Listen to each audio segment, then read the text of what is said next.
Boa tarde, pessoal. Sejam todos muito bem-vindos à nona aula do curso de Ensino de Astronomia no ABC. Eu me chamo Lucas Bueno de Novaes e eu serei o professor de vocês dessa aula. Assim como a aula passada, essa aula ela também não está acontecendo ao vivo, porém nós temos disponível um chat para vocês mandarem as suas dúvidas ao longo da aula. Além disso, ao final desta aula, nós teremos um tempinho para que vocês mandem as dúvidas, porque na aula passada, por um descuido meu, eu não deixei esse tempinho para vocês mandarem as suas dúvidas pelo chat, mas nessa aula nós teremos os links para confirmar presença e para responder o questionário. Eles também estão disponíveis aqui na descrição desse vídeo, então se vocês quiserem responder esse questionário, ele já se encontra disponível. Também não se esqueçam de confirmar a presença nessa aula. Bom, os recados foram dados, vamos para a aula. Nessa aula a gente continuará falando das estrelas, nós falaremos a respeito da evolução e morte de uma estrela. Então vamos lá. Então, pessoal, eu gostaria de começar a aula de hoje fazendo uma pequena revisão dos assuntos tratados na aula passada, visto que esses assuntos serão importantes para o entendimento dos assuntos tratados na aula de hoje. Bom, eu iniciei a aula passada falando para vocês que o material encontrado no meio interestelar ele é composto basicamente de gás e de poeira interestelar.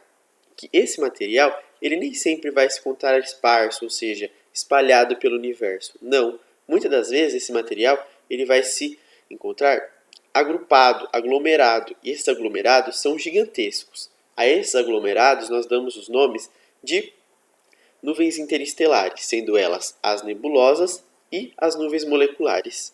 Especificamente, as nuvens moleculares são importantes porque elas são consideradas os berçários das estrelas, porque quando essa nuvem molecular ela começa a se colapsar gravitacionalmente devido a algum fator externo, essa nuvem ela vai ter regiões mais densas dentro de si. Essas regiões começam a se fragmentar e cada um desses fragmentos continua colapsando, ou seja, a gravidade ela vai continuar puxando mais matéria do meio interestelar e comprimindo nesses fragmentos, fazendo com que a massa e a temperatura desses fragmentos fiquem cada vez mais altas.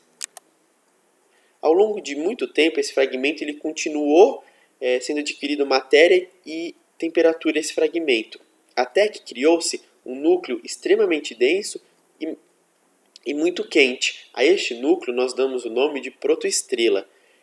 A protoestrela não pode ser considerada ainda uma estrela. É neste mesmo momento que ocorre o aparecimento dos discos de acreção. Estes discos eles surgem devido ao fragmento que está colapsando, ele não é estático, ele tem rotações altíssimas. Essas rotações são transferidas para o material encontrado ao seu redor, para o restante do material dessa nuvem molecular, o que fará com que todo esse material ele se achate como se fosse um disco ao redor dessa protoestrela. É nesse mesmo disco onde poderão ocorrer o nascimento de planetas. Nessa mesma fase também são vistos os jatos bipolares, que nada mais são do que o material dessa nuvem molecular sendo expelido muito violentamente por essa protoestrela, pelos polos dessa protoestrela. Isso a gente pode ver nessa primeira imagem. E essa protoestrela ela continuou agregando matéria e temperatura, até que ela agregou tanta matéria que a temperatura em seu núcleo atingiu temperaturas próximas a 10 milhões de Kelvin. Nessa temperatura, o ambiente já está propício para a realização da fusão do hidrogênio que a constitui em hélio. Então, a partir do momento que a protoestrela começa a realizar reações de fusão nuclear, nós dissemos que uma estrela nasceu. E foi nesse ponto que nós paramos na aula passada. Bom, a estrela nasceu. E agora, o que vai acontecer com essa estrela? Bom, nessa aula nós vemos como se darão as fases de uma estrela, como se dará a evolução dessa estrela que nasceu na aula passada. Então nós vamos tratar nessa aula a respeito da vida das estrelas. Bom, a primeira coisa que eu tenho para falar para vocês a respeito da vida de uma estrela é que ela não é uma vida nada fácil. A vida de uma estrela, ao longo de toda ela, é uma constante luta entre a gravidade, que é gerada por toda a massa que constitui uma estrela, contra a pressão interna, que é uma pressão gerada devido à reação nuclear que acontece no núcleo dessa estrela. Então, como nós vimos na aula passada, para essa estrela vencer a gravidade, que é gerada por toda a massa que a constitui, ela precisa gerar energia, e essa energia ela vai gerar através da fusão nuclear do hidrogênio em hélio que acontece no seu núcleo.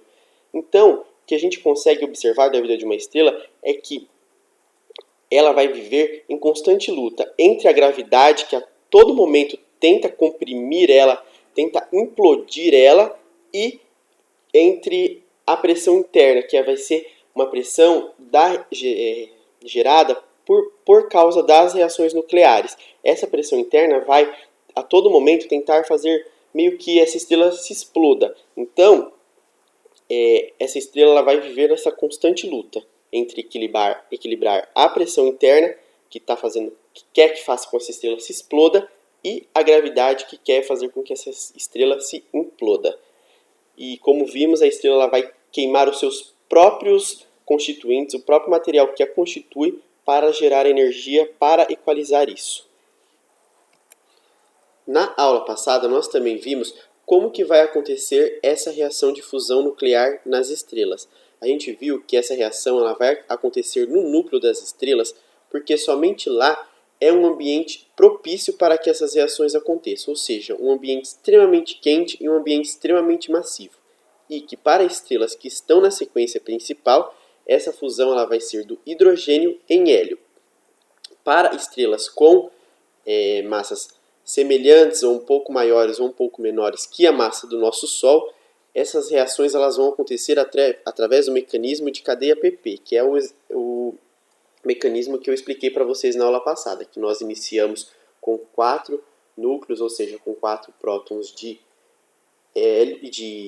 hidrogênio, e ao final da reação de fusão nuclear nós teremos um núcleo de hélio. Nós também vimos que quando a gente vai comparar a massa desse hélio formado ao final da reação de fusão nuclear com a massa dos 4 núcleos de hidrogênios que iniciaram essa reação, a gente percebe que a massa desse hélio ele só vai corresponder a 99,3% da massa desses 4 hidrogênios. Então, a gente percebe que sumiu 0,7%. Bem, estou brincando, esse 0,7% vocês já sabem, ele não sumiu.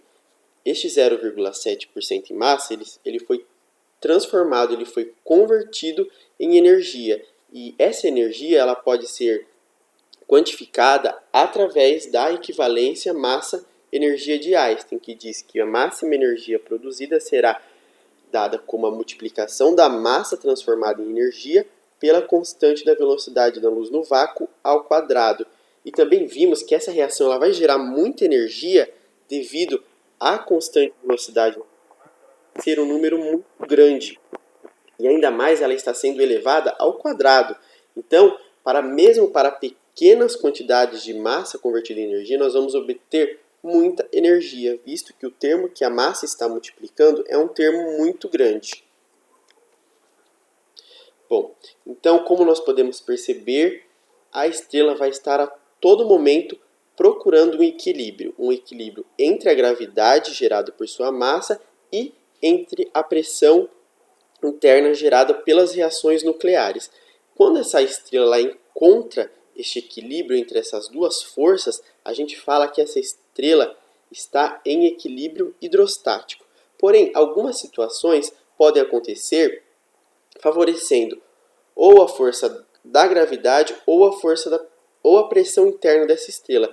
Quando uma dessas duas forças vence, o que a estrela vai fazer para retornar esse equilíbrio ou ela vai se expandir ou ela vai se contrair.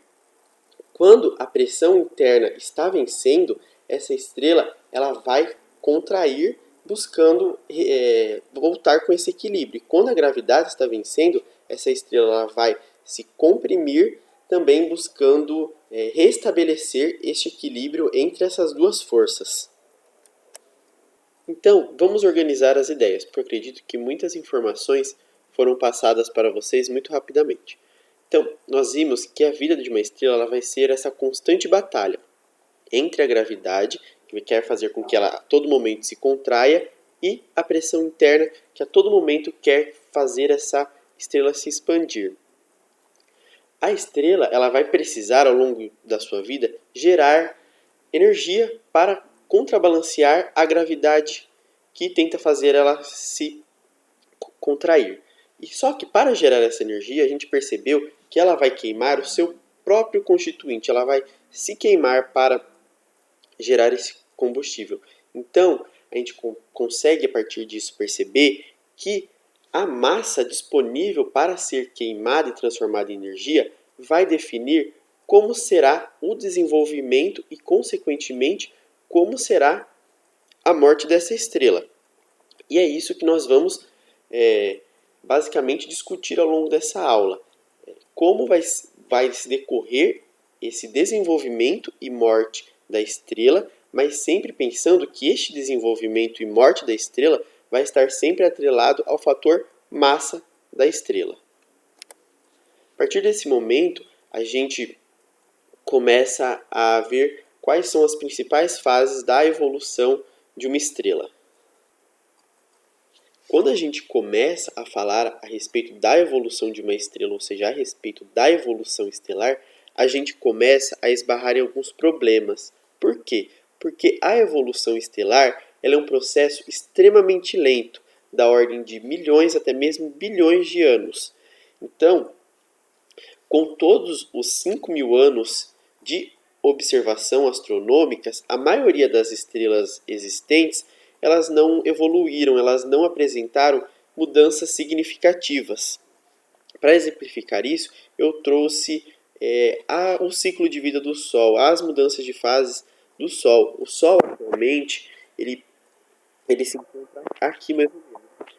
Ele tem mais ou menos 4,5 bilhões de anos.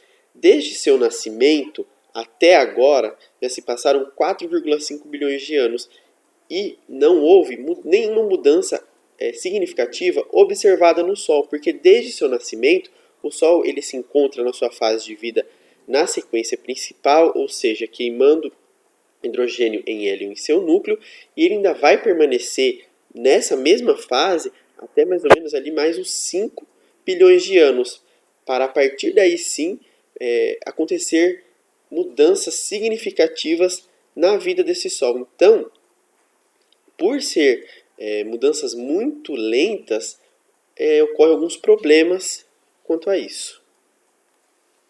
Então, devido a essas dificuldades de observação, é necessário criar alguns modelos que ajudem a explicar como que vai ocorrer essa evolução da vida de uma estrela. Como nós vimos, o aspecto massa de uma estrela ele é muito importante para ela, visto que ele vai definir muitas características, como por exemplo a temperatura, a luminosidade. A massa também vai definir como essa estrela nasce e se desenvolve. Então, baseado nessa característica massa das estrelas, é possível criar estes modelos de como vão ocorrer a evolução e, consequentemente, a morte das estrelas. Como aqui está dizendo, a estrela vai passar por diversas etapas e todas as etapas da vida dela vai depender da sua massa. Eu já gostaria de adiantar para vocês que para uma estrela com muita massa, essas etapas de vida e consequentemente a morte, elas acontecerão muito rapidamente quando comparadas a uma estrela de baixa massa, que por sua vez terá essas fases, essas etapas de vida de uma forma mais lenta e consequentemente a sua morte também demorará mais para acontecer. A primeira influência da massa na vida de uma estrela vai acontecer antes mesmo dessa estrela nascer, o que até parece ser contraditório, mas é isso mesmo que acontece. Como a gente viu na aula passada, se a protoestrela só conseguiu agrupar até 0,072 massas solares, a temperatura em seu núcleo nunca vai chegar à temperatura necessária para fundir hidrogênio em hélio. Então, essa protoestrela ela não se tornará uma estrela, ela se tornará uma anã marrom. Em contrapartida, se essa protoestrela conseguir agrupar muita massa, cerca de 150 massas solares, a temperatura atingida nesse núcleo dessa protoestrela será uma temperatura muito alta, o que vai fazer com que a fusão nuclear aconteça antes mesmo da formação dessa estrela, o que consequentemente desfazerá essa protoestrela, não ocorrendo o nascimento da estrela. Então, o que sobrou será um intervalo entre 0,072 massas solares e 150 massas solares, porque neste intervalo de massas, os critérios necessários para o nascimento de uma estrela, eles acontecem, ou seja, acontece a fusão do hidrogênio em hélio e essa fusão ela começa a acontecer em um momento correto, assim nascendo uma estrela. Então, dentro desse intervalo, a gente classifica as estrelas de até 2 massas solares como sendo estrelas de baixa massa. Então, o nosso Sol ele é uma estrela de baixa massa. De 2 massas solares a 10 massas solares, estrelas de massa intermediária. E acima de 10 massas solares são classificadas como estrelas de alta massa. Então, para cada estrela dentro dessa classificação, a gente consegue definir como vai ser a sua evolução e, consequentemente, a sua morte. Então, como vocês já sabem, as estrelas elas passarão por várias etapas ao longo da sua vida e todas essas etapas dependendo da sua massa. Estrelas com a massa parecidas, ou seja, com estrelas próximas à massa do Sol, elas ao longo da sua vida passarão por 4 etapas principais, sendo elas a primeira fase, queima de hidrogênio, a segunda fase, gigante vermelha, a terceira fase, queima de hélio e quarta fase, gigante do ramo assintótico. A partir de agora eu vou explicar cada fase dessas para vocês. Bom, como já vocês viram, a primeira fase da vida de uma estrela com massa parecida com a do Sol será a queima de hidrogênio. Assim que essa estrela nasceu, a gente viu que o núcleo dela tinha uma temperatura suficiente para a fusão do hidrogênio em hélio. Essa temperatura ali, mais ou menos 10 elevado a 7 Kelvin.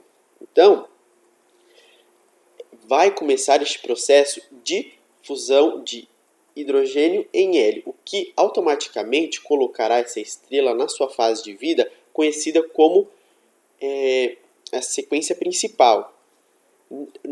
Em estrelas com até 1,2 massas solares, essa fusão do hidrogênio em hélio ela vai acontecer através daquele mecanismo que a gente viu na aula passada e nessa aula, conhecida como ciclo PP, que é aquele mecanismo que se inicia com 4 núcleos de hidrogênio e resulta no núcleo de hélio. Porém, se a massa dessa estrela for maior que 1,2 massas solares, a temperatura no núcleo dessa estrela ela vai atingir cerca de 15 vezes 10 a sexta Kelvin. E isso vai possibilitar que, além do ciclo PP, outro ciclo de fusão nuclear aconteça, o conhecido ciclo CNO. Então, para estrelas de até 1,2 massas solares, a principal forma de geração de energia vai ser através do ciclo PP, e para a estrela com massa de 1,2 ou maiores, a principal forma de geração de energia através da fusão nuclear será pelo mecanismo conhecido como ciclo CNO. E ele eu vou explicar para vocês no próximo slide, como ele acontece. Nessa imagem está exemplificado o ciclo CNO, que é a outra forma de estrelas com grandes massas, massas maiores que 1,2 massas solares, utilizam para gerar a sua energia através da fusão nuclear. Ele é muito parecido com o ciclo PP, porém, ao longo desse ciclo CNO, a gente pode falar que o hidrogênio vai pegar carona com algum dos outros constituintes da estrela com o intuito de realizar essa fusão nuclear. Essa reação ela se inicia aqui com um carbono 12 que se funde com um próton de hidrogênio. Como resultado dessa primeira fusão, nós temos raios gama, que é a energia pura. A partir daqui já vai começar a aquecer esse núcleo da estrela. Além disso, como resultado dessa primeira fusão, nós teremos o nitrogênio 13. Porém, o nitrogênio 13 ele não é estável, então ele vai se decair em um neutrino e em um pósitron, que é o que a gente observa nessa parte. Além disso, quando ele decai, ele vai perder esse pósitron, um neutrino, e vai se decair em um carbono 13. O carbono 13 novamente se funde com outro núcleo de hidrogênio, com outro próton de hidrogênio. Dessa terceira fusão, nós teremos como resultado, mais uma vez, raios gama, energia. E também teremos como resultado um nitrogênio 14, que novamente se funde a mais um núcleo, um próton de hidrogênio, que como resultado dessa fusão terá mais energia e um núcleo de oxigênio 15. O oxigênio 15 ele também não é estável, então ele vai decair, emitindo um neutrino e um pósitron e se decaindo em um nitrogênio 15, que mais uma vez se fundirá com um núcleo de hidrogênio, resultando por fim em um núcleo de hélio 4 e dando continuidade a essa reação. Então a gente percebe que novamente foi necessário a fusão de núcleos de hidrogênio, resultando ao final da reação em um núcleo de hélio 4. A única diferença é que ao longo desse processo de fusão, o hidrogênio ele meio que pega carona com outros constituintes da estrela, do núcleo estrelar. A gente pode até contar. Aqui teremos um núcleo de hidrogênio, 2 núcleos de hidrogênio, 3 núcleos de hidrogênio, 4 núcleos de hidrogênio, resultando em um núcleo de hélio 4. Então, a mesma coisa que aconteceu aqui acontece no ciclo PP. A única diferença é o mecanismo, que é um pouco diferente. Porém, vamos dizer assim, os auxiliadores dessa reação de fusão, eles continuam nesse ciclo. O que realmente vai entrar e vai sair desse ciclo são os 4 núcleos de hidrogênio, resultando no núcleo de hélio 4 e muita energia, como a gente já viu. Toda essa energia gerada através da reação de fusão nuclear, ela vai acontecer no núcleo da estrela. Porém, nós sabemos que a estrela ela não é só o núcleo, ela tem também as camadas superiores. Então, para que essa energia ela saia do núcleo e seja transportada para as camadas superiores, até mesmo para fora dessa estrela, são utilizados 2 processos: o processo de convecção e o processo de radiação. O processo de radiação é a forma de transferência de calor que ocorre através das ondas eletromagnéticas. Então, este processo de transferência de calor, ele não depende de matéria, ou seja, ele pode ocorrer até mesmo no vácuo, porque não existe a necessidade de contato entre os corpos para que ocorra essa transferência de energia, para que ocorra essa transferência de calor. Uma outra maneira, um outro processo envolvido na transferência da energia produzida no núcleo para as outras camadas da estrela é através de convecção. A convecção ela é a transferência de calor através de um fluido, que ocorre devido ao movimento desse próprio fluido. Então aqui eu trouxe uma imagem para fazer uma analogia de uma panela quente. A gente sabe que quando um fluido, como por exemplo os gases, eles são aquecidos, a sua densidade ela diminui. Então a tendência desse gás, desse fluido, é que ele suba. Ele, em contrapartida, com o gás que não está sendo aquecido, a tendência dele é a ficar mais pesado. Então, ele vai cair, consequentemente se aquecer e novamente subir. Então, esse é um processo que a gente pode até mesmo comparar, uma comparação bem boba, com o ar-condicionado. O ar-condicionado ele é instalado no alto dos cômodos da casa, porque conforme ele esfria o ar pesado ele tende a cair, enquanto o ar quente ele tende a subir. Então, numa estrela vai acontecer a mesma coisa. O núcleo que está bem no centro da estrela ele vai estar muito aquecido, aquecendo o gás próximo a ele. Esse gás aquecido ele tende a subir para camadas mais superiores da estrela devido à sua menor densidade, e os gases das camadas mais superiores devido à sua maior densidade tendem a cair para mais próximo do núcleo, se aquecer e dar continuidade a este processo. O processo de transporte de energia que acontece dentro da estrela, ele também vai ser um processo dependente da massa dessa estrela. Eu acho até que vocês vão ficar até um pouco enjoados de tanto que vocês vão escutar nessa aula falando a respeito da massa da estrela, mas ela é um fator muito importante para a estrela. Bem, se a massa dessa estrela for menor do que 0,4 massas solares, ou seja, se a massa dessa estrela é menor do que 40% da massa solar, a energia gerada no núcleo será transportada para as camadas superiores dessa estrela através da convecção, que é o transporte de energia gerado através do movimento dos gases. Agora, se a massa dessa estrela estiver entre 0,4 massas solares e 4 massas solares, os dois processos acontecerão nessa estrela. Em regiões mais centrais, mais próximas ao núcleo, essa energia ela será transportada através da radiação. Já em regiões mais afastadas do núcleo, essa energia ela será transportada através da convecção. E por fim, se a massa dessa estrela for maior do que 4 massas solares, o que vai acontecer é o inverso. Nas regiões mais próximas ao núcleo, essa energia ela será transportada através da convecção, e nas regiões mais afastadas desse núcleo, o transporte de energia ocorrerá por convecção. E por fim, essa energia ela deixará a estrela, ela sairá dessa estrela através da radiação, porque a radiação ela é um meio de transporte de energia que não necessita de um meio físico, ela não necessita de matéria para que ocorra este transporte de energia.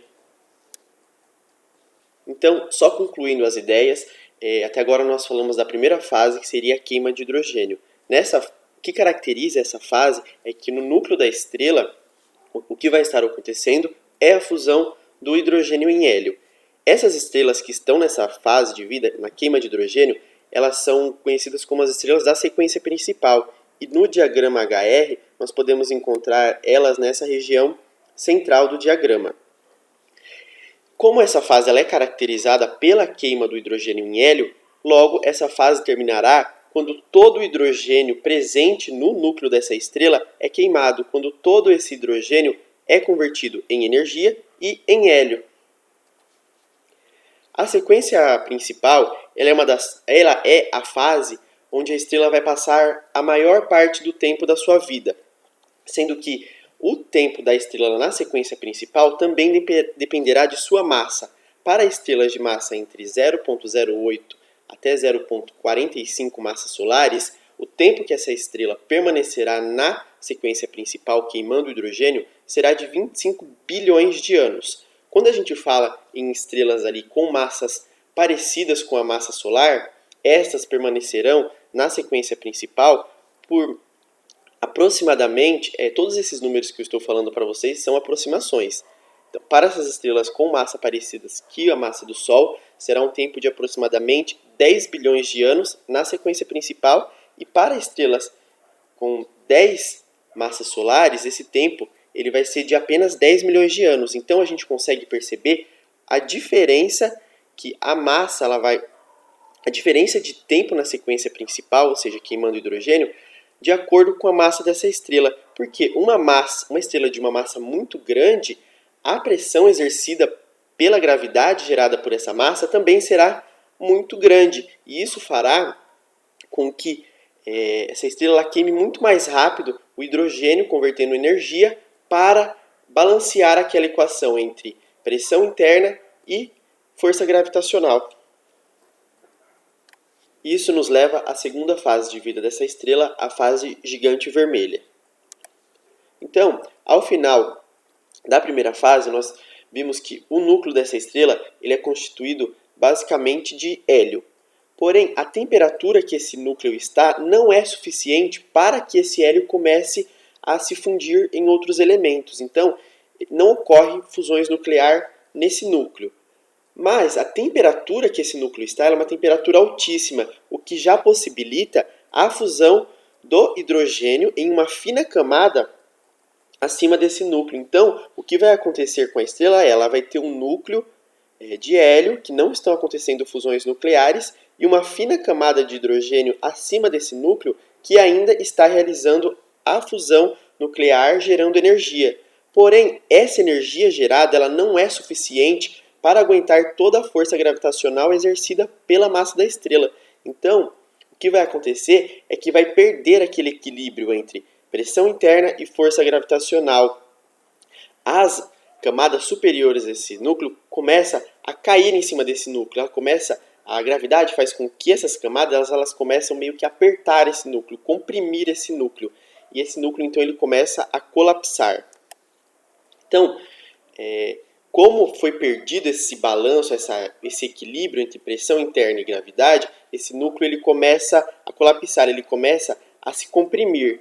Quando esse núcleo começa a se comprimir, a temperatura da estrela em regiões internas ela começa a aumentar muito, porque a gente sabe quando um gás é comprimido, ele começa a esquentar. E essa compressão ela é gigantesca, então essa temperatura sobe muito, o que vai fazer, consequentemente, que a camada fina de hidrogênio que ainda restava, fundindo em hélio, essa camada ela também aumenta, porque como a temperatura é maior, possibilita que mais hidrogênio seja fundido em hélio.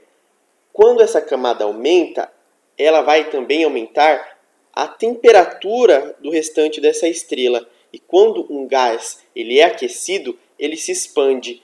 E essa expansão que vai acontecer numa gigante vermelha ela é uma expansão gigantesca, fazendo com que a sua luminosidade, consequentemente, também aumente muito, até 10 elevado a sexta vezes mais, ela vai ficar brilhosa do que quando ela estava em etapas anteriores à sua vida. Quando as outras camadas da estrela se expandem devido à sua temperatura, a temperatura na superfície dessa estrela ela vai cair, porque vai existir uma área maior para que ocorra a divisão desse calor, dessa energia. O que, a primeiro momento, faz a gente pensar que a luminosidade dela também diminuiria devido a essa queda de temperatura em sua superfície. Porém, não é isso que acontece. Devido a ela ter se expandido, ela ter ficado muito maior, uma maior área emitindo energia também aparecerá, o que fará com que a luminosidade dessa estrela também aumente muito. Quando essa estrela ela sai da fase da sequência principal e entra nessa fase das gigantes, o que a gente pode observar no diagrama HR é isso. Ela sai dessa região central e se desloca para o lado das gigantes. A gente pode perceber que a temperatura da superfície dessa estrela ela diminuiu muito, porém a luminosidade não. A luminosidade ela aumentou. Nessa imagem está sendo comparado o tamanho do que o Sol apresenta atualmente com o tamanho que o Sol apresentará quando ele se tornará uma gigante vermelha. É nítida a diferença. As camadas superiores elas se expandem muito. O diâmetro que o Sol apresentará quando ele for uma gigante vermelha será de aproximadamente uma unidade astronômica. Uma unidade astronômica é a distância entre a Terra e o Sol. Então, se o Sol ele vai ter de diâmetro a distância entre a Terra e o Sol, não fica difícil a gente imaginar o que vai acontecer com os planetas internos e, consequentemente, com a Terra, quando o Sol se tornar uma gigante vermelha. Mas isso só acontecerá daqui mais ou menos 5 bilhões de anos. Então, vocês podem ficar sossegados enquanto a gente estiver nessa Terra, o Sol ele não se tornará uma gigante vermelha. Ele ainda tem muita massa para ser convertido em energia, muito massa de hidrogênio sendo convertido em hélio, em seu núcleo. Isso nos leva à terceira fase, que é a fase de queima de hélio. Mesmo que as camadas superiores de uma gigante vermelha tenham se expandido muito, o núcleo continua a ser comprimido e a esquentar. Quando a temperatura desse núcleo de hélio atinge mais ou menos 100 milhões de Kelvin, já é um ambiente propício para a fusão do hélio em carbono. Então, quando o núcleo atinge essa temperatura, ele já pode começar a realizar as reações de fusão nuclear, gerando energia. Porém, não são todas as estrelas que conseguem chegar nessa fase de queima de hélio. Estrelas com massas menores do que 0,45 massas solares, elas não conseguem atingir essa temperatura de 100 milhões de Kelvin.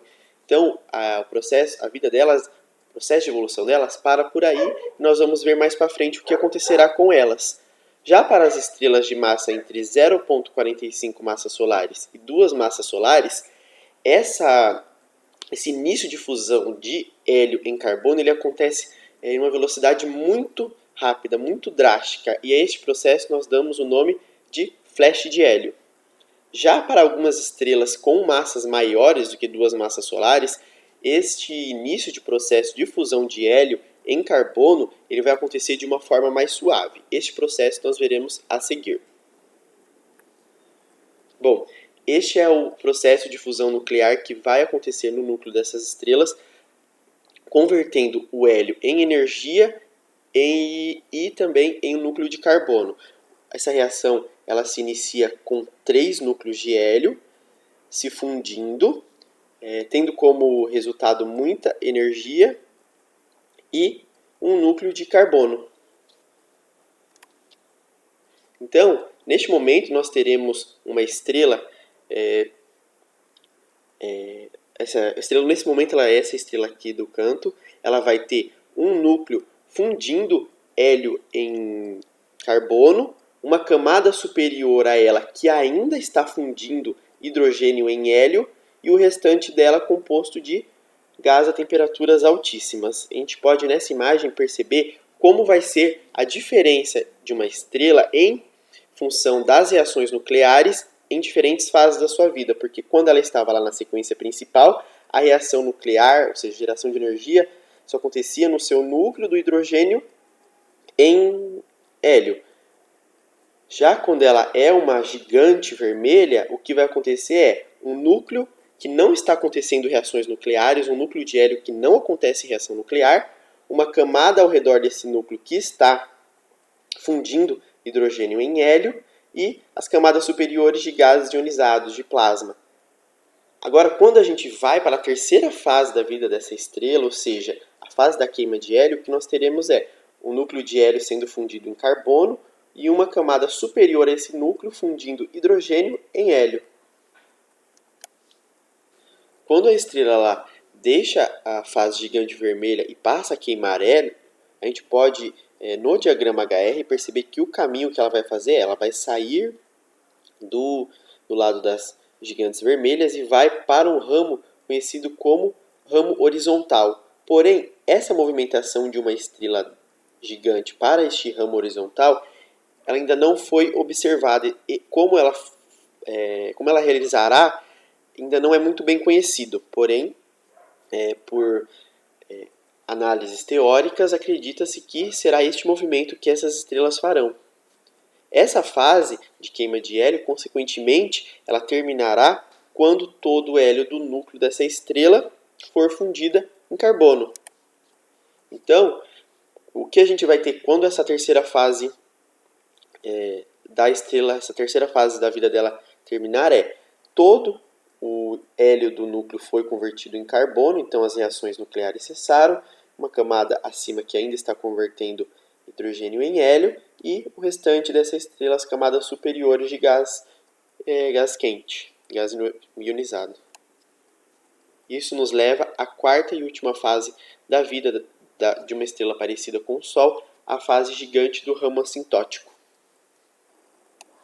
Então, ao final da terceira camada, quando todo o hélio foi convertido em carbono, nós ficamos com uma estrela mais ou menos com essa configuração. Um núcleo de carbono, onde reações nucleares, reações de geração de energia não estão acontecendo, uma camada superior a esse núcleo de carbono, onde reações nucleares acontecem, onde o hélio está sendo transformado em carbono, e ainda acima dessa camada nós temos mais uma camada onde o hidrogênio está sendo fundido em hélio. Porém, como não existem reações nucleares acontecendo no núcleo dessa estrela, Novamente, o equilíbrio entre força gravitacional e pressão interna é perdido. Mais uma vez, a força gravitacional dessa estrela ela começa a vencer, o que faz com que esse núcleo mais uma vez se contraia, num processo muito parecido com o que aconteceu com a gigante vermelha. Então esse núcleo ele vai mais uma vez se contrair, ele vai mais uma vez se aquecer muito, que fará com que todos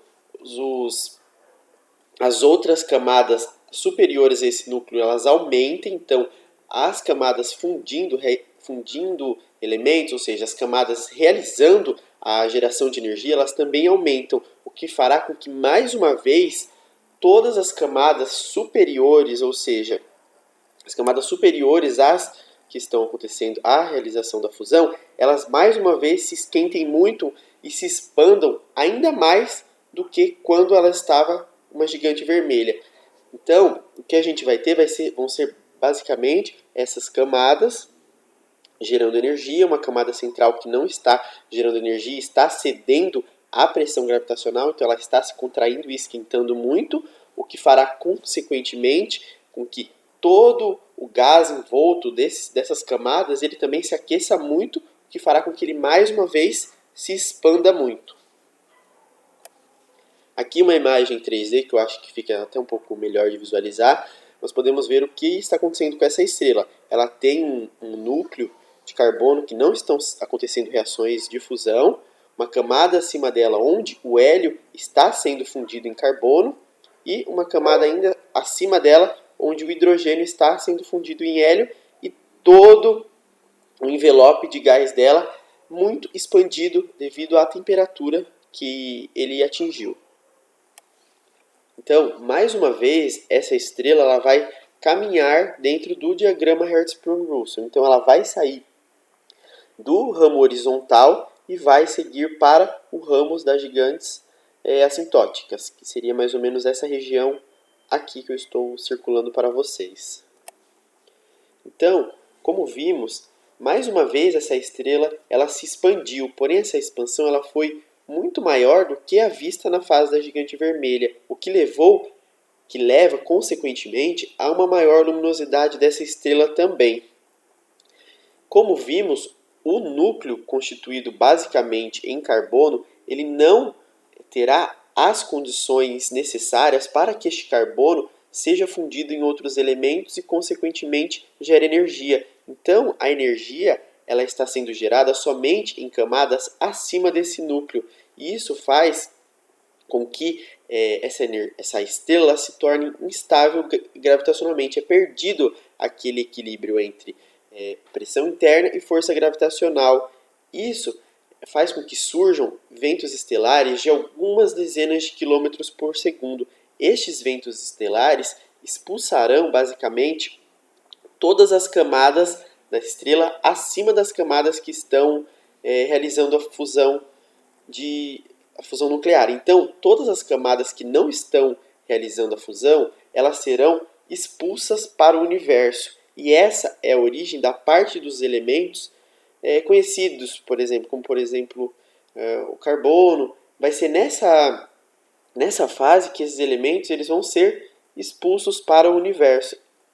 Esse acontecimento a gente pode ver nessas três sequências de imagem. Então, essa gigante do ramo assintótico ela vai estar muito grande, muito expandida, muito luminosa, porém ela não vai estar estável gravitacionalmente. Então, o que ela vai fazer? Vai surgir ventos estelares de dezenas de quilômetros por segundo que expulsarão todas as camadas mais externas dessa estrela para o universo.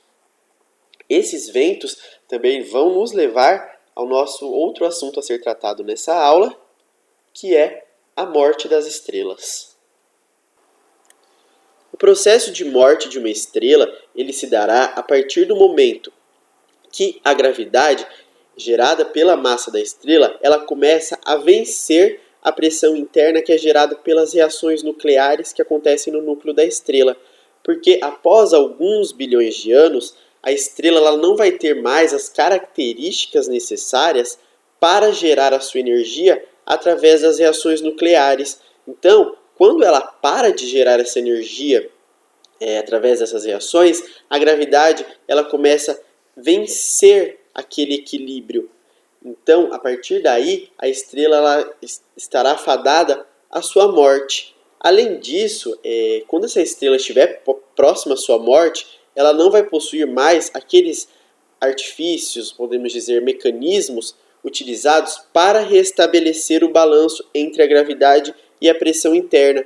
Porque, por exemplo, quando a estrela ela saiu daquela sua primeira fase, onde o seu núcleo estava todo convertido em hélio, naquele núcleo também não aconteciam reações de geração de energia.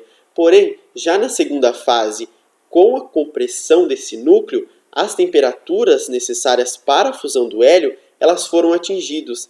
Então, novamente, se acendeu as reações de fusão nuclear neste núcleo de hélio, possibilitando que novamente esse núcleo gere energia, restabelecendo o balanço entre a gravidade e a pressão interna. Porém, nas fases finais da vida dessa estrela, ela não vai possuir mais esses artifícios para restabelecer. A partir daí, ela só poderá ter um fim, que é a morte.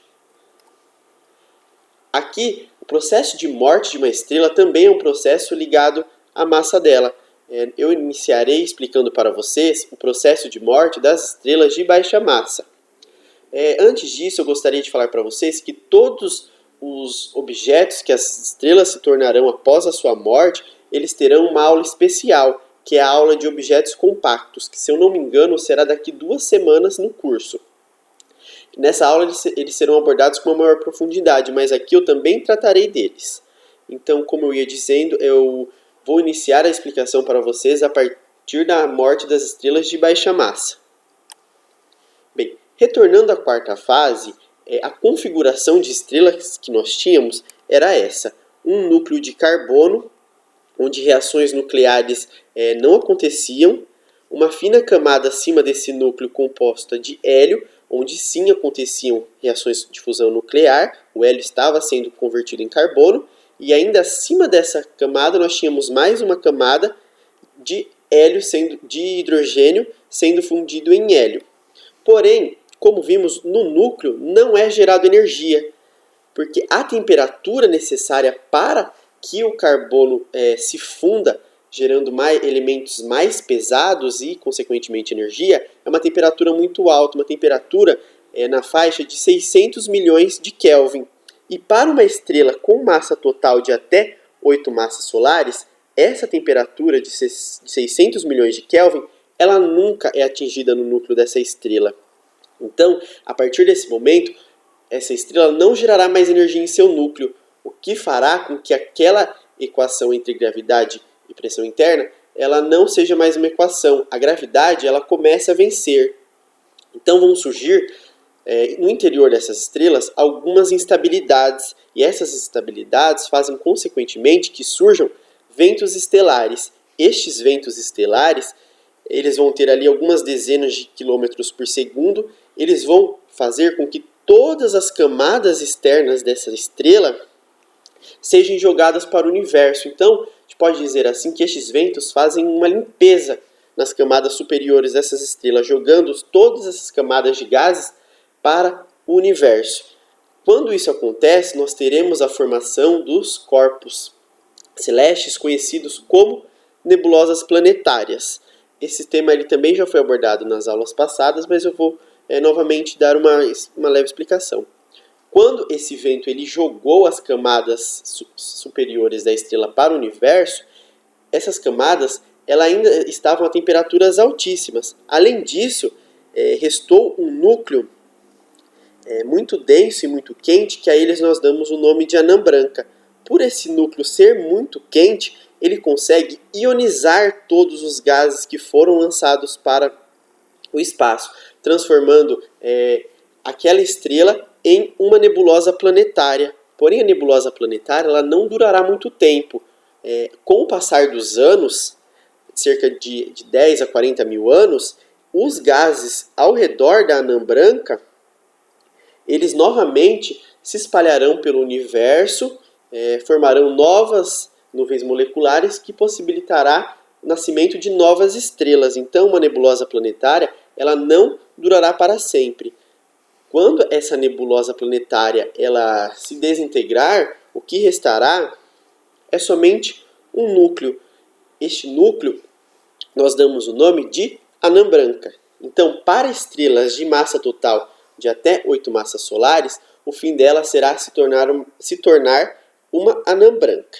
Bem, como eu ia dizendo para vocês, a anã branca ela é constituída por um núcleo muito denso de carbono e duas finas camadas, sendo uma de hélio e uma de hidrogênio.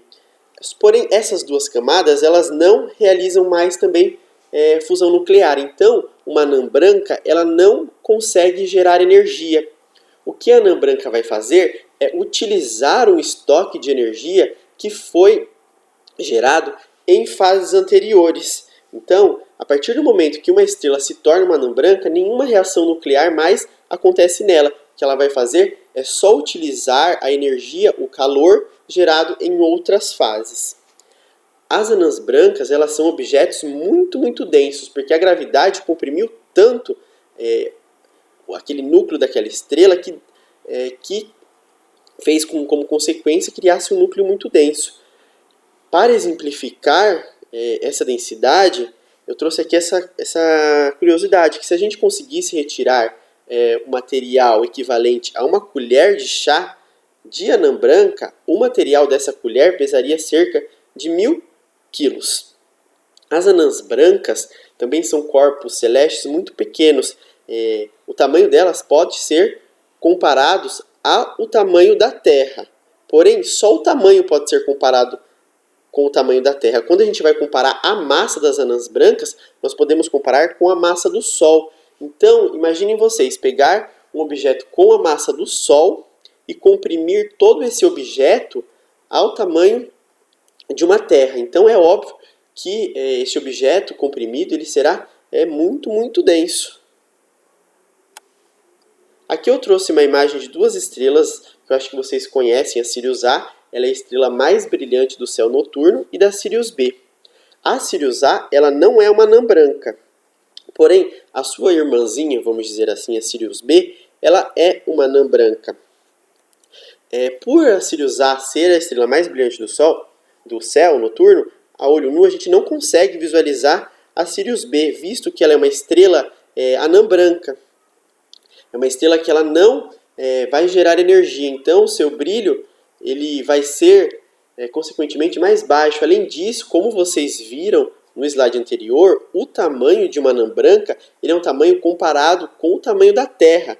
Então, consequentemente, a área que está emitindo essa luminosidade também é uma área muito pequena quando comparado às outras estrelas. Então, a luminosidade de uma anã branca ela também será extremamente baixa. Assim que se formam, essas anãs brancas elas são extremamente quentes, porque, querendo ou não, ela era o núcleo de uma estrela. Porém, com o tempo, e como essas anãs brancas não geram energia, elas não realizam fusão nuclear, a tendência é que elas se esfriem através da emissão de radiação violeta. Então, assim que elas se formam, elas são muito quentes, mas com as emissões da radiação ultravioleta, elas vão se esfriando. No diagrama HR, a gente pode encontrar as anãs brancas nessa região aqui do diagrama HR. São uma região de estrelas pequenas, de tamanhos pequenos. Por consequência, serão estrelas que, mesmo muito quentes, a temperaturas próximas de 20 mil Kelvin, essas estrelas elas possuirão uma luminosidade muito baixa quando comparadas às estrelas maiores e mais frias. Mesmo elas sendo muito quentes, elas não possuirão uma luminosidade muito expressiva. O final de uma anã branca, assim que ela conseguir se esfriar por completo, ela se tornará uma anã escura. Porém, uma anã negra. Porém, o tempo necessário para que uma anã branca se esfrie por completo é na ordem de 20 bilhões de anos. Mas o universo ele não possui ainda 20 bilhões de anos. Então, as anãs negras elas são objetos teóricos, porque ainda não existiu tempo suficiente para que uma anã branca se esfrie e, consequentemente, se tornando uma anã branca, negra. E como vimos, o núcleo dessa anã branca ele é constituído basicamente de carbono. E quando o carbono, a temperaturas e densidades altíssimas, esfria, ele se cristaliza. E aqui na Terra nós conhecemos o carbono cristalizado como diamantes. Então, as anãs brancas elas se tornarão gigantes diamantes perdidos pelo espaço. Bom, já falamos que as estrelas de baixa massa se tornarão anãs brancas ao final da sua vida. Agora falaremos a respeito da morte das estrelas de grande massa. As estrelas de grande massa, elas conseguirão ter mais algumas fases evolutivas como estrela. A partir daí sim ela morrerá. Essas fases evolutivas eu explicarei agora para vocês. Retornando mais uma vez à quarta fase, nós tínhamos uma estrela com a configuração de um núcleo de carbono onde não eram realizadas reações de fusão nuclear e duas camadas acima onde ainda estavam ocorrendo as reações de fusão nuclear. Na morte das estrelas de pequena massa, eu falei para vocês que esse núcleo de carbono ele não consegue mais realizar as reações de fusão nuclear, consequentemente gerar energia. Porém, quando a gente está falando de uma estrela de grande massa, ou seja, de uma estrela com massa total maior que 8 massas solares, a temperatura nesse núcleo de carbono ela consegue atingir a temperatura necessária para que esse carbono comece a se fundir em elementos mais pesados. Então, consequentemente, este núcleo ele consegue continuar produzindo energia. Mais do que isso, esse núcleo ele vai conseguir realizar a fusão do carbono, a realização da fusão nuclear do carbono, porém, mais elementos ainda conseguem continuar essas reações de fusão nuclear. Então, com a fusão do carbono, os elementos posteriores gerados à realização da fusão, eles também continuarão conseguindo se fundir, gerando mais elementos mais pesados e produzindo energia. E isso vai ter uma consequência para essa estrela de uma morte catastrófica, e é o que veremos a seguir. Bem, então, como eu disse, no núcleo dessas estrelas com massa maior do que 8 massas solares, a temperatura necessária para a fusão do carbono aconteceu. Então, como vemos aqui, o carbono se fundindo em neônio e hélio. Porém, as próximas, a sequência de reações de fusão nuclear dos outros elementos, a temperatura necessária é muito próxima à temperatura necessária para a realização da fusão do carbono. Então, uma vez que o núcleo da estrela atinge a temperatura para realizar a queima do carbono, automaticamente colocará essa estrela em uma reação em cadeia, onde além da queima do carbono, essa estrela ela também conseguirá queimar o oxigênio, ela também conseguirá queimar silício, ela também conseguirá queimar o neônio, ela também conseguirá queimar o magnésio.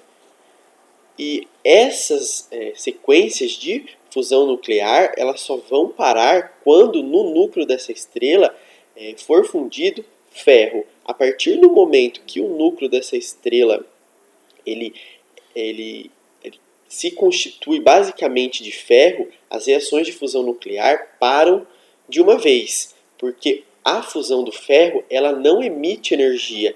Longe disso, elas são reações endotérmicas que absorvem energia. Então a estrela não vai ter capacidade de realizar a fusão do ferro. A partir do momento que uma estrela ela fundiu o ferro em seu núcleo, a morte dessa estrela ela acontecerá assim rapidamente. A partir que esse núcleo ele fica constituído basicamente de ferro, a morte da estrela acontecerá em segundos, será uma morte catastrófica. Então, o que teremos numa estrela supergigante, ou seja, uma estrela que teve a capacidade de continuar a fusão do carbono, vai ser mais ou menos está exemplificado nessa imagem. Até a quarta fase, o que nós tínhamos era esses 3 camadas, ou seja, uma camada de hidrogênio se fundindo em hélio, uma camada de hélio se fundindo em carbono e uma camada de carbono que não realizava fusões. A partir de estrelas com mais do que 8 massas solares, essas reações nucleares acontecem. Então, essa estrela ela adiciona mais e mais camadas a seu núcleo, sendo elas uma camada de neônio, uma camada de oxigênio, uma camada de silício e, por fim, o seu núcleo de ferro, com o qual já disse, a estrela não vai conseguir realizar a fundição do ferro em elementos mais pesados. Então, o núcleo da estrela ele vai ser constituído de ferro, um ferro que não está gerando energia, que não possuiu as condições necessárias para a realização da fusão nuclear desse ferro. Aqui mais uma imagem parecida, que eu acho que fica mais fácil a visualização de como se encontrará o interior dessa estrela. Aqui todas as camadas, indo desde a camada de hidrogênio que está realizando a fusão até a camada do ferro que não está mais realizando a fusão do nuclear, não está mais gerando energia. E isso vai causar um efeito catastrófico nessa estrela. Rapidamente, após ter esse núcleo de ferro, essa estrela ela morrerá. E eu já vou explicar para vocês como que acontecerá a morte dessa estrela. Então, como vimos, o núcleo dessa estrela ele é constituído basicamente de átomos de ferro que não estão realizando fusão nuclear, não estão gerando energia porque a estrela não possui as características necessárias para a produção de elementos mais pesados do que o ferro. Então, este núcleo que não está gerando energia, ele começa a sofrer a ação da outra força que é presente na estrela, que seria a força da gravidade. A força da gravidade da estrela ele começa a comprimir tanto, mais tanto esse núcleo, que acaba vencendo a pressão de degeneração eletrônica. Bom, esse termo, pressão de degeneração eletrônica, não se assustem, pode parecer uma coisa bem complicada, mas não é, eu já vou explicar para vocês o que acontece. Bom, como temos um núcleo basicamente constituído de átomos de ferro, eu trouxe aqui uma representação do que seria um átomo de ferro. Nós vemos que ele tem um núcleo constituído basicamente de prótons e nêutrons e ao redor dele a eletrosfera com todos os elétrons do átomo de ferro. Quando a gravidade dessa estrela começa a comprimir esse núcleo de ferro, esses átomos de ferro eles deixam de ser átomos de ferro porque essa força da gravidade vai ser tão forte que vai forçar os elétrons contra os prótons do núcleo do átomo do ferro. Então esses elétrons eles vão se combinar aos prótons do núcleo do átomo de ferro, resultando em nêutrons. E como vocês perceberam, com essa compressão, todo esse espaço entre os elétrons e o núcleo ele fica ocupado, porque é tão grande essa compressão que ele cria uma coisa muito densa. E ao combinar os elétrons com os prótons do núcleo, o que vai resultar são apenas nêutrons e neutrinos. Então, este núcleo que era constituído basicamente de átomos de ferro, ele não é mais constituído de átomos de ferro, ele é constituído apenas de nêutrons.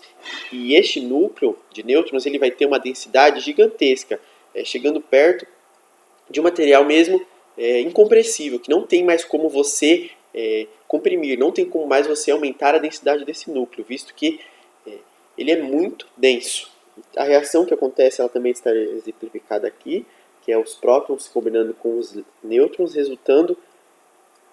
os prótons combinando com os elétrons, resultando em nêutrons. Então, o que nós temos não é mais um núcleo de ferro, e sim um núcleo de nêutrons muito, muito denso. Aqui está exemplificado o que eu acabei de explicar para vocês. Nós tínhamos anteriormente uma estrela com um núcleo de ferro que não produzia energia. Devido a isso, a força gravitacional comprimiu tanto esse núcleo de ferro que ele deixou de se tornar um núcleo de ferro, se tornando apenas um núcleo muito, muito denso de nêutrons. Como esse núcleo ele não gera mais energia, então aquela equação gravidade e energia ela é perdida. Com a compressão desse núcleo, todas essas camadas acima deste núcleo de nêutrons, elas caem sobre esse núcleo. E agora, nesse momento, eu quero que vocês imaginem vocês pegando uma bolinha de tênis e tacando na parede. Vocês podem perceber, quando você tacar essa bolinha de de tênis na parede, essa bolinha vai quicar na parede e voltar violentamente. Aqui vai acontecer basicamente a mesma coisa. Essas camadas superiores elas vão cair nesse núcleo muito denso. Quando elas batem nesse núcleo muito denso, elas retornam para o universo, para o espaço, violentamente, com uma velocidade muito alta. E a este processo nós damos o nome de supernova. Então, o que acontece numa supernova? Esse núcleo se implodindo, ou seja, ficando cada vez mais denso, faz com que as camadas superiores a ele caiam sobre ele. Quando essas camadas se chocam nesse núcleo, essas camadas elas são expelidas para o espaço violentamente. E isso é o que acontece durante uma supernova. E vocês podem sim fazer a analogia de tacar uma bolinha de tênis na parede. Quando você taca a bolinha de tênis na parede, a parede ela é incompressível para essa bolinha. Então, quando essa bolinha ela bate na parede, ela retornará com uma velocidade muito grande. Os gases fazerão a mesma coisa. Eles cairão sobre esse núcleo. Por esse núcleo ser muito denso, praticamente incompressível, eles serão ejetados para fora dessa estrela a uma velocidade muito grande. A isso nós damos o nome de supernova. Então, como vimos, dentro de uma estrela, o material mais pesado que ela conseguirá formar é o ferro, porque a partir do ferro ela não terá mais as condições necessárias para a formação de elementos mais pesados. Então, como explicar a existência dos outros átomos mais pesados que o ferro? Já que no núcleo da estrela ele não vai ter as condições necessárias para a formação desses átomos mais pesados.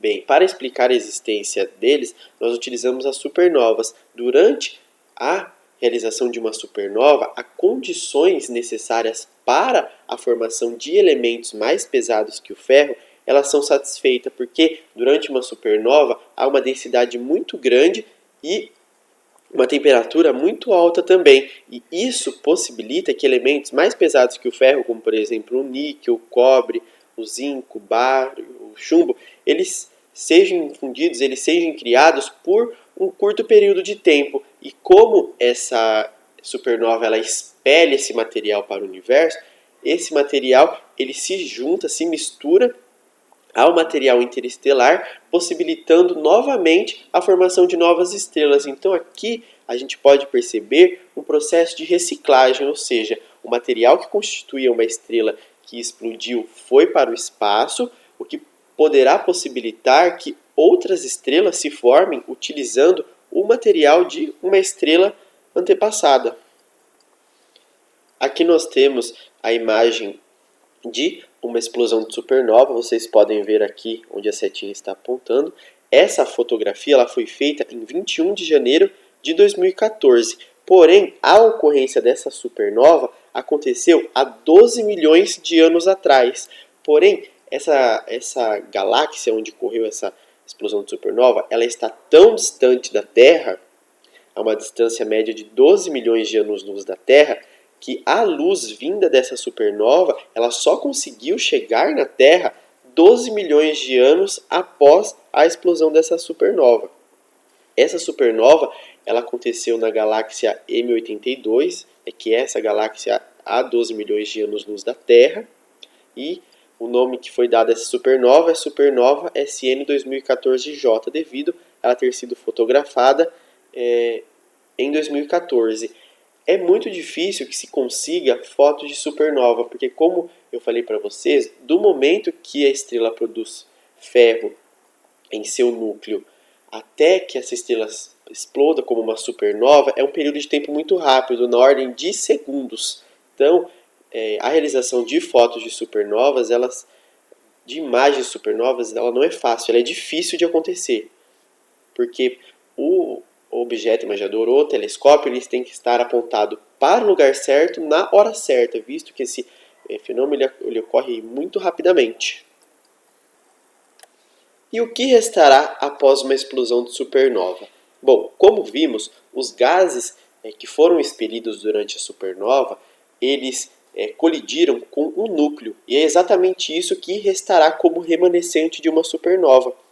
A ele nós damos o nome de estrela de nêutrons, porque como vimos, aquele núcleo de ferro ele se transformou em um núcleo de nêutrons.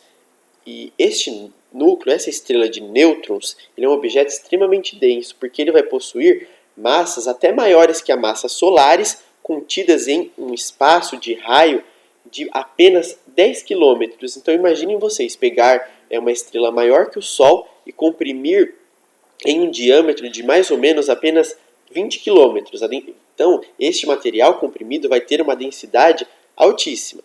Para ilustrar como a densidade de uma estrela de nêutrons é alta, eu trouxe mais uma vez aquela mesma analogia, que se a gente conseguisse retirar uma quantidade de material equivalente a uma colher de chá de uma estrela de nêutrons, este material contido nessa colher pesaria 10 bilhões de quilos. Então, só para vocês verem como essa estrela de nêutrons é um objeto muito denso. A partir do momento que aquele núcleo de ferro da estrela gigante ele foi comprimido até se tornar um núcleo de nêutrons, ou consequentemente a estrela de nêutrons, por conservação do momento angular, essa estrela de nêutrons ela adquiriu rotações em torno de si mesmas gigantescas. E a essa estrela de nêutron rotacionando nós damos o nome de pulsar. Então, um pulsar nada mais é do que uma estrela de nêutrons que acabou de ser formada e por isso ela gira muito rapidamente em torno de si mesma. Essa rotação ela vai ter por período, ou seja, essa rotação ela vai se completar em torno de si mesma da ordem de a cada 100 milissegundos. Então, a cada 100 milissegundos, um pulsar rotaciona em torno de si mesmo. Além disso, o pulsar ele possuirá um campo magnético tão forte que ele conseguirá arrancar partículas da superfície da estrela de nêutrons e jogará essas partículas para o espaço, formando, que a gente pode observar nessa imagem, dois jatos nos polos desse pulsar. Esses jatos, quando o eixo de rotação não coincide com o eixo do campo magnético, esses jatos eles podem ser observados. E a periodicidade com que esses jatos são observados é uma periodicidade tão exata que os pulsares eles podem ser considerados os relógios do universo, porque um observador vai ver esses pulsos, através de pulsos de raio-x, em períodos de tempo tão exatos entre um e outro que eles acabam sendo conhecidos como os relógios do universo. Aqui nós temos a imagem do pulsar da vela, ele está a cerca de 1000 anos-luz da Terra. Este pulsar da vela, a cada 1 segundo, ele realiza 11 rotações completas em torno de si. Então, ele pode ser, essa velocidade dele é mais rápida até mesmo que o rotor de um helicóptero. Este assunto pulsar ele também será abordado em maiores detalhes na aula a respeito de objetos compactos. Por fim, para estrelas que possuírem mais ou menos 25 vezes a massa do Sol ou mais, essas estrelas após sua morte se tornarão buracos negros. A conversão de uma estrela em buraco negro ela será um processo muito parecido com o processo de criação de uma estrela de nêutrons. Também ocorrerá uma explosão de supernova, porém uma explosão um pouco diferente da que gerou uma estrela de nêutrons, mas ela acontecerá. E o que restou da explosão de supernova que forma um buraco negro é um núcleo muito, muito denso, muito mais denso do que a estrela de nêutrons. E devido a essa densidade gigantesca, a gravidade ela vai forçar toda essa massa em um único ponto. Então, matematicamente falando, nós podemos dizer que um buraco negro ele tem uma massa finita, porém uma densidade infinita, porque toda aquela massa foi comprimida em um único ponto. E isso gera um corpo muito denso e com um campo gravitacional muito forte, que até mesmo a luz não consegue escapar deste campo gravitacional. Eu sei que buraco negro é um tema assim que gera muitas dúvidas e muito interesse de vocês em aprender, mas ele também não será abordado em profundidade nessa aula. Mais uma vez, eu convido vocês a assistirem a aula sobre objetos compactos, porque lá sim os buracos negros serão tratados com uma totalidade maior.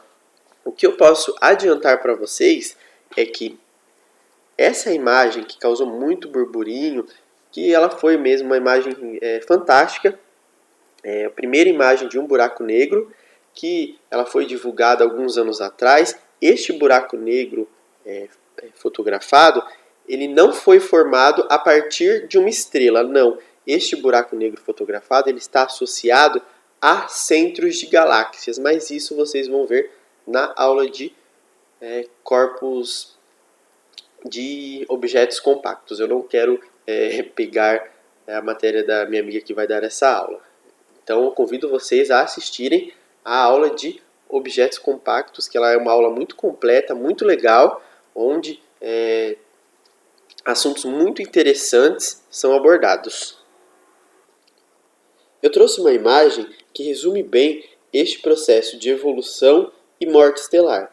Então nós teremos aqui, para uma protoestrela que, a partir do momento que ela começou a realizar as reações de fusão nuclear, ela possuía massa até 8 massas solares, o processo de evolução estelar se dará por esse caminho, passando pela fase da fusão de hidrogênio em hélio, passando pela fase gigante vermelha, pela fase da queima de hélio em carbono, e como consequência, essa estrela ela morrerá primeiramente como uma nebulosa planetária, com um núcleo muito denso, que nós demos o nome de anã branca, e com o tempo, esse gás que constituía essa nebulosa planetária, ele novamente ele retorna ao espaço, possibilitando a formação de novas estrelas, o que restando apenas o núcleo central, que nós demos o nome de anã branca.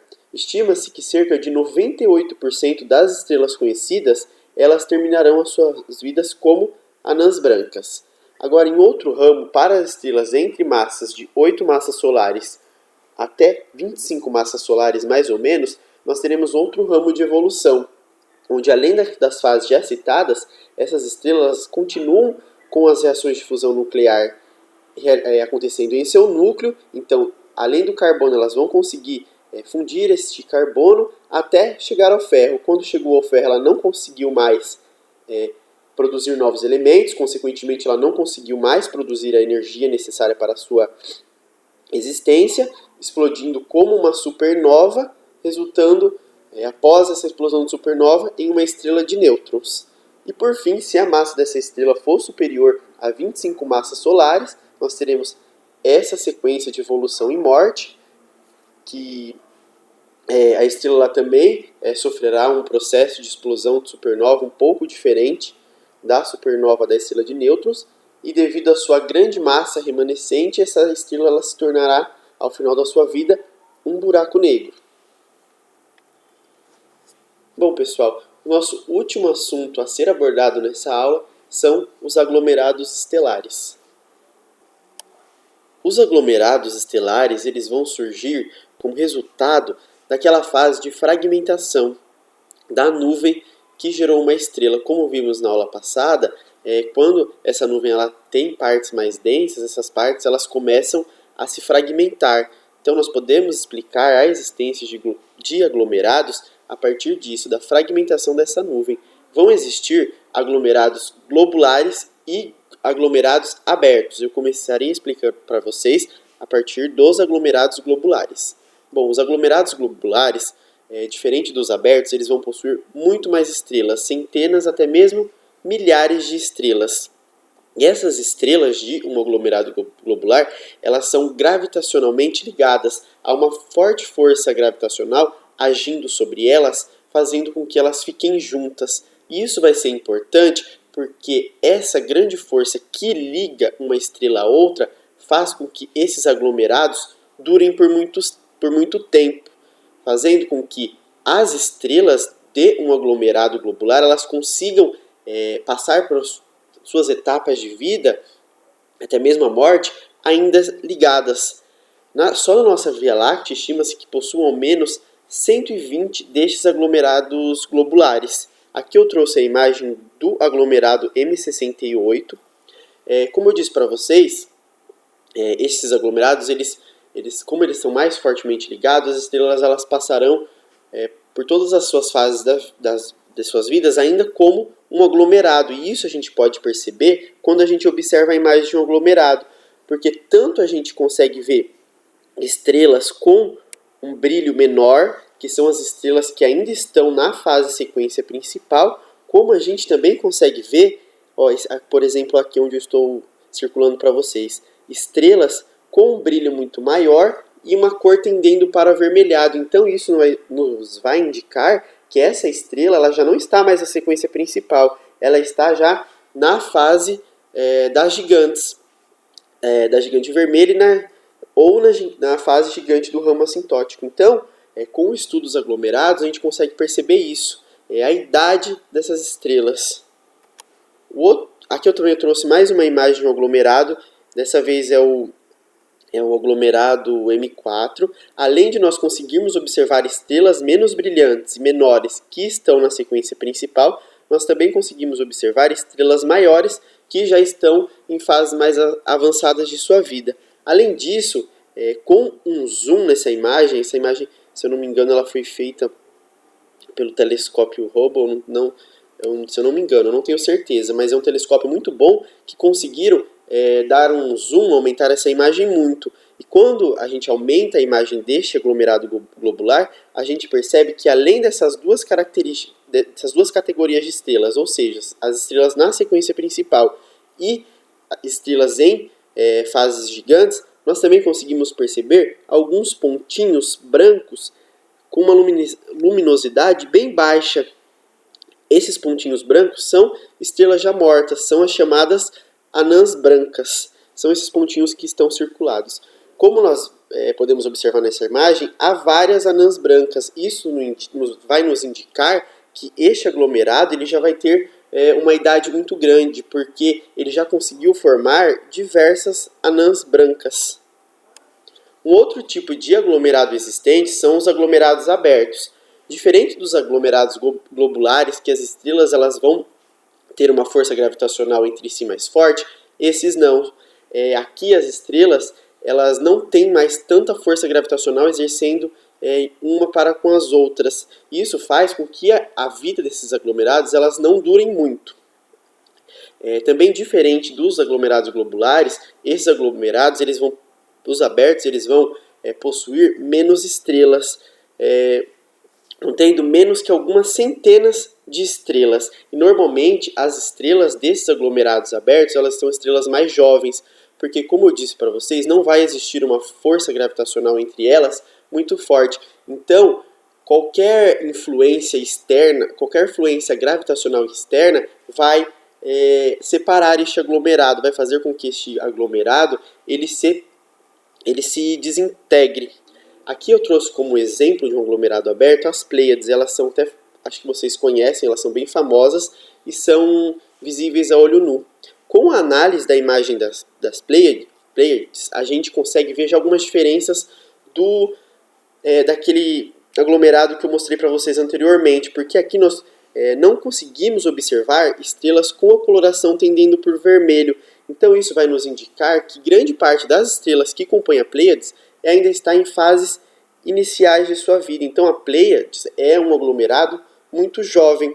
Outro fator que nos mostra a idade deste aglomerado é que ainda a gente consegue visualizar nessa imagem a presença da nuvem interestelar que formou ele. Então vocês podem perceber, aqui aparecendo meio como um embaçado, ainda nos mostra que a nuvem molecular está presente nesse aglomerado. Então nos indica que é um aglomerado muito jovem.